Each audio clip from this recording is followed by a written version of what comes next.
Neat పరీక్షల్లో అవకతవకలకు నిరసనగా గుంటూరు జిల్లా తెనాలిలో విద్యార్థి సంఘాలు ఆందోళన చేపట్టాయి. నీట్ పరీక్షలను మళ్లీ నిర్వహించాలని ఏఐఎస్ఎఫ్, ఎస్ఎఫ్ఐ విద్యార్థి సంఘాల నేతలు డిమాండ్ చేశారు. కేంద్ర ప్రభుత్వ విధానాలను వ్యతిరేకిస్తూ నినాదాలు చేశారు. విద్యా సంస్థల బంద్ పాటించారు. అలాగే పీజీ విద్యార్థులకు జీవో నెంబర్ 77 శాపంగా మారిందని, వెంటనే ఈ జీవోను రద్దు చేయాలని విద్యార్థి సంఘాల నేతలు డిమాండ్ చేశారు.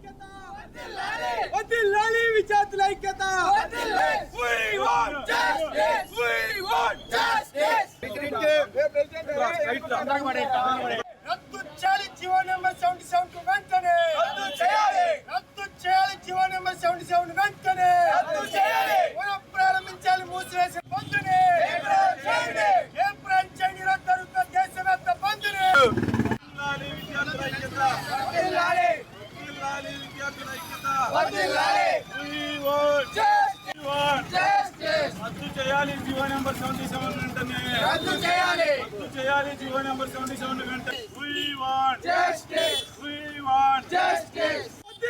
విద్యార్థుల ఐక్యత.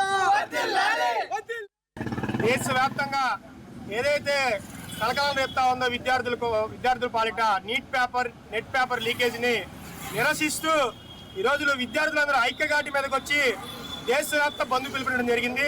ఈ బంద్లో భాగంగా ఈరోజు తెనాలి నియోజకవర్గంలో చాలా మంది విద్యార్థులు యాజమాన్యం పూర్తిగా సహకరించడం జరిగింది.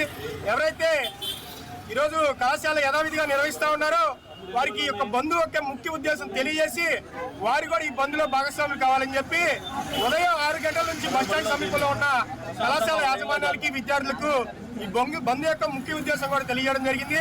వారు కూడా పూర్తిగా సహకరించారు. వారికి ఏఐఎస్ఎఫ్, ఎస్ఎఫ్ఐ విద్యార్థుల సంఘాల తరఫున ప్రత్యేకమైన ధన్యవాదాలు తెలియజేసుకుంటా ఉన్నాం. ఈ బంద్ యొక్క ముఖ్య ఉద్దేశం ఈ రాష్ట్రంలో ఉన్న ఏదైతే చదువుకున్న పేద విద్యార్థులు గవర్నమెంట్ పాఠశాలలో అంతకుముందున్న గవర్నమెంట్ విద్యార్థుల సాగుతో మూసివేసా ఉందో దాన్ని పునరాలోచన చేసి మళ్ళీ పునఃప్రారంభించాలా. అదేవిధంగా పీజీ చదువుకునే విద్యార్థులు ఎవరైతే ఉందో జీవో నెంబర్ 77 రద్దు చేసి పీజీ విద్యార్థులు శాపంగా మారిన జీవో నెంబర్ రద్దు చేయాలని చెప్పి, అదేవిధంగా ఈ స్కాలర్షిప్లు, రీయింబర్స్మెంట్లు అన్ని విద్యార్థులకు సకాల టైంలో అందించాలని, అదేవిధంగా కాస్మెటిక్ ఛార్జీలు, మెస్ ఛార్జీలు హాస్టల్లో ఉన్న వాళ్ళకి, అదేవిధంగా అప్పుడు విద్యా సంవత్సరం ప్రారంభమవుతా ఉంది. విద్యార్థులకు అధునాధిక పద్ధతిలో పుస్తక పంపిణీ కార్యక్రమం, అదేవిధంగా వాళ్ళకి కిట్లు అన్ని సకాలంలో అందించాలని, అదేవిధంగా ఇప్పుడు డిఎస్సి పోస్టులు కూడా విడుదల చేస్తా ఉన్నారు.